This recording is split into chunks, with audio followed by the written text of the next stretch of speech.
Teacher student exam, अध्यापक, छात्र और परीक्षा।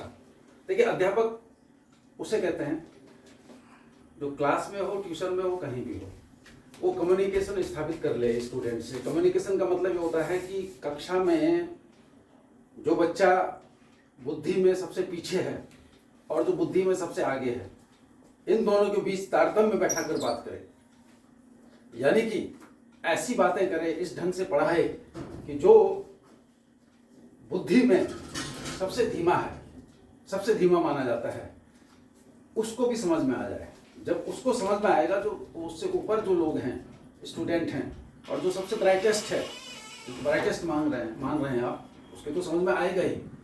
तो ये पहली शर्त है। ऐसी स्थिति में कम्युनिकेशन स्थापित हो जाता है, छात्र और अध्यापक में कम्युनिकेशन स्थापित हो जाता है। और मैं समझता हूँ अध्यापक तभी सफल होता है जब वो ऐसा करने में सफल होता है।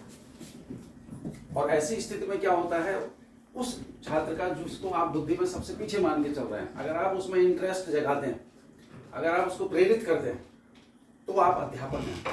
अदरवाइज आप जो है केवल खाना पूर्ति करने के लिए अध्यापक हैं और खाना पूर्ति कर रहे हैं और छात्रों का लाभ नहीं हो रहा है, छात्र आपका लाभ नहीं उठा पाएंगे। आप बड़ा हुआ तब क्या होगा, जैसे पेड़ खजूर पंथी को छाया नहीं, फल लागे अति दूर, वो वाली बात हो जाएगी। आपके पास ज्ञान है, भंडार होगा, लेकिन तब आपका ज्ञान जो है फलित होगा, बढ़िया माना जाएगा जब आप बुद्धि में सबसे पीछे जो छात्र है उसको समझाने में सफल हो, उसको प्रेरित करने में सफल। माना जाता है कि गणित सबसे कठिन है, मैं कहता हूँ गणित सबसे आसान है। गणित को कठिन कौन बनाता है? हमारे अध्यापक। अरे जब आप कम्युनिकेशन ही स्थापित नहीं कर पा रहे हैं तो गणित तो क्या, सोशल साइंस भी बहुत कठिन हो जाएगा, भूगोल भी बहुत कठिन हो जाएगी, ज्योग्राफी भी बहुत कठिन हो जाएगी। तो इसलिए टीचर को बहुत संवेदनशील होना चाहिए। उसकी संवेदनशीलता की परीक्षा तभी है जब सबसे सुस्त दिमाग का स्टूडेंट भी कहे कि अरे सर ने कितना अच्छा पढ़ाया, मैं तो डर रहा था। वो डर निकालना टीचर को आना चाहिए, तब टीचर सफल है। जब टीचर सफल है तो स्टूडेंट सफल है, जब स्टूडेंट सफल है तो कक्षा सफल है, जब कक्षा सफल है तो भविष्य सफल है। अब आते हैं परीक्षा। परीक्षा तो कहीं कहीं शुरू भी हो गई है और शुरू होने वाली है। देखिए, आपने पढ़ाई अच्छी नहीं कर पाए या स्वास्थ्य अच्छा नहीं था, जो भी है कारण, ठीक है, तनाव मुक्त रहिए। आप ऐसा करिए, मान लीजिए कि आपको पता है कि आपके 18 लेसन आने वाले हैं, आप उन 18 लेसन में मत जाइए। आप केवल जो है 9 या 10 या 11 लेसन ले लीजिए। अच्छा, आप 2-3 साल के पेपर उठा लीजिए, आपको पता है कि फला फला लेसन से कौन सा प्रश्न आता है और किस अंदाज में आता है, ठीक है। अगर गणित है तो उससे संबंधित आप जो है फॉर्मूला एक जगह नोटबुक तैयार कर लीजिए और उन फॉर्मूलाज को एकत्रित कर लीजिए और उन फॉर्मूले से संबंधित जो सवाल आज तक पूछे गए हैं पिछले 2-3 साल में, उससे आपको पता चल जाएगा कि इस साल या अगले साल क्या आ सकता है। तो इस तरह के प्रश्नों की आप जो है प्रश्नोत्तरी तैयार कर लें नोटबुक में। तो उससे क्या, और परीक्षा से कुछ दिन पहले अगर आप वेल प्रिपेयर्ड नहीं हैं तो तब बता रहा हूँ, या एवरेज से नीचे हैं, तनाव में फंसने जा रहे हैं, तो तनाव से मुक्त रहने का तरीका ये है कि आप वो नोटबुक बना लें। आप सारे लेसन में मत जाइए, और अगर सारे लेसन में जा रहे हैं तो 2-3 साल का जिस तरह से प्रश्न आए हैं उस हिसाब से तैयार कर लीजिए और नोटबुक बना लीजिए। और फिर अमुक विषय का नोटबुक को 2-3 दिन पहले से देखिए। आप पुस्तक में मत जाइए, मूल पुस्तक में मत जाइए, दूसरों की नोट्स में मत जाइए, आप उलझ जाएंगे।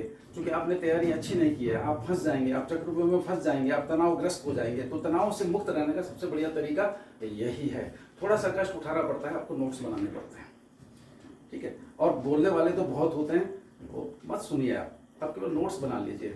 आपकी तैयारी अच्छी नहीं है तो नहीं पूरे लेसन को लेने की जरूरत है। आप 18 लेसन है तो 11 को लीजिए, 12 को लीजिए, मैं तो कहता हूँ 10 को ही ले लीजिए।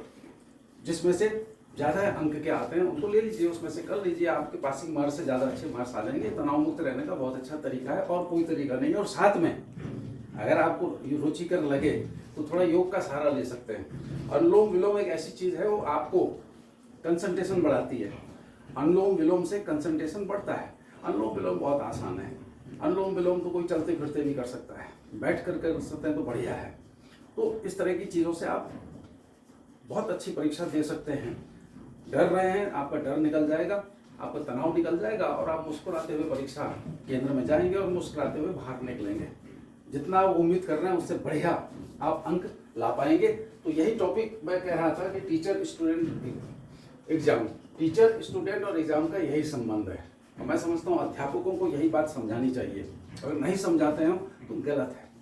तमाम अध्यापक स्टूडेंट भटकता है कि क्या तरीका अपनाएं, कौन सा तरीका अपनाएं, और उसमें उसका समय जाता है। और होता क्या है, नतीजा ये निकलता है कि तनाव बढ़ जाता है। तो जो मैंने आपको तरीका बताया, आप वो तरीका आजमाइए। ये बहुत नेचुरल तरीका है, बड़ा स्वाभाविक तरीका है, इसमें कोई उछल कूद करने की जरूरत नहीं, बड़े आराम से सब कुछ हो जाएगा। तो आज टीचर स्टूडेंट एग्जाम था, इस पर मैंने इस विषय पर बात की है। तो मैं समझता हूँ आज इतना ही रहने देते हैं, कल बाकी बात करेंगे। धन्यवाद।